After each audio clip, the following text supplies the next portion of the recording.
that Joseph wept loudly, and they heard about it, and then Pharaoh's court heard about it. You know there was a big display of emotion going on here. And the reason for that is that God brought that broken bridge was repaired completely. And God's plan brought about salvation for future generations. So not only were all the brothers and their families brought to Egypt, to the land of Goshen, to a land of safety, all their flocks were brought. They were saved. They didn't die because of the famine. 5 more years. Joseph kept repeating, 5 more years of this. You've got to come. You've got to come. Let me nourish you. Let me take care of you. And so God's plan brought salvation for an entire family, all their flocks, and then an incubation area in Egypt for that nation to grow strong until the time of the Exodus. God was accomplishing through that a remnant to be left, as was mentioned in the passage, and used by God to what? To bring salvation through Jesus Christ to each one of us. Amazing. And he did this through sinful, broken relationships. People that couldn't get along or even speak to one another because of the anger that had built up over time. So obviously this story builds it has a striking resemblance to what God did for us. Just like Judah was willing to take the place of Benjamin and become his security in Pharaoh's court, all of us are guilty when we enter God's presence.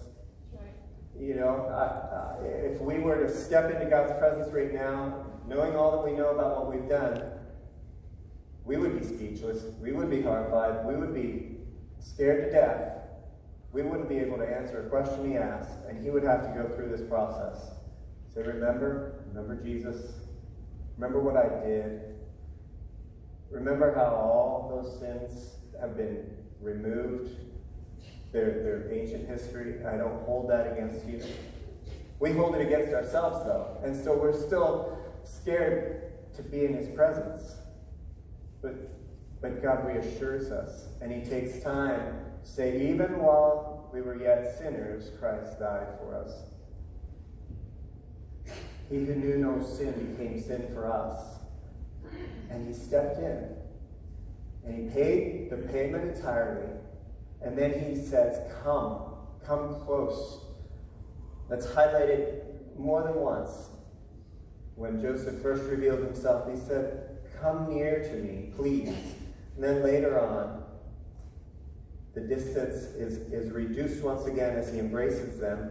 But then he entreats them to bring his father and all of the family, and he said that you may be near me, and that I might provide for you, and be that caregiver that I long to be. I've gotten really good at it. See, guys?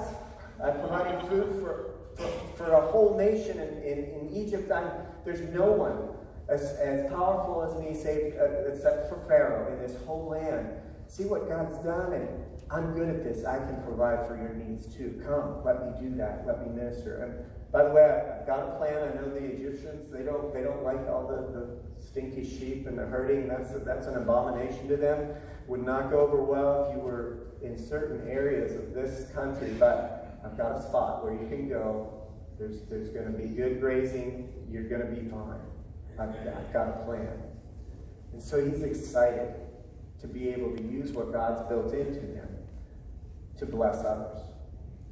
So God is powerful enough to mend our broken bridges. And he acts in spite of them to accomplish his good purposes. Because see, our brokenness and our sin is met with his purpose and his plan, and somehow we come out winners on the other side of that. But we have to allow him to draw us in and to embrace us.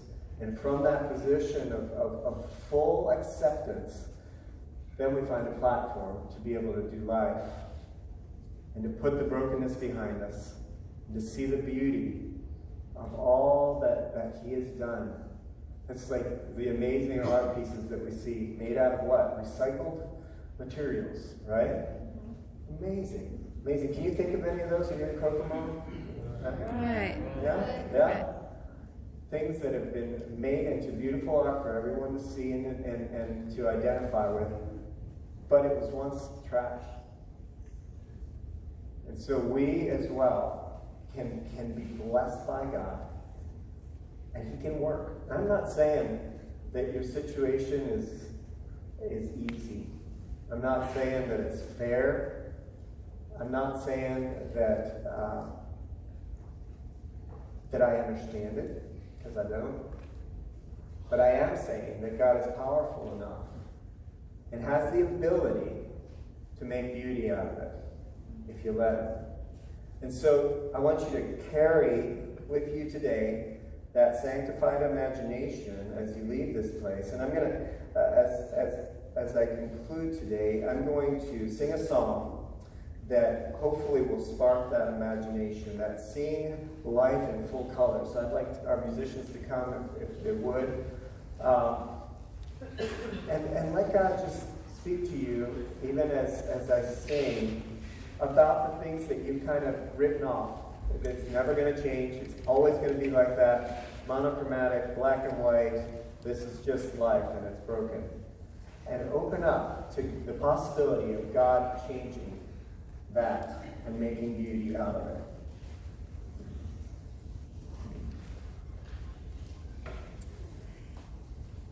The song is called Everything in Color.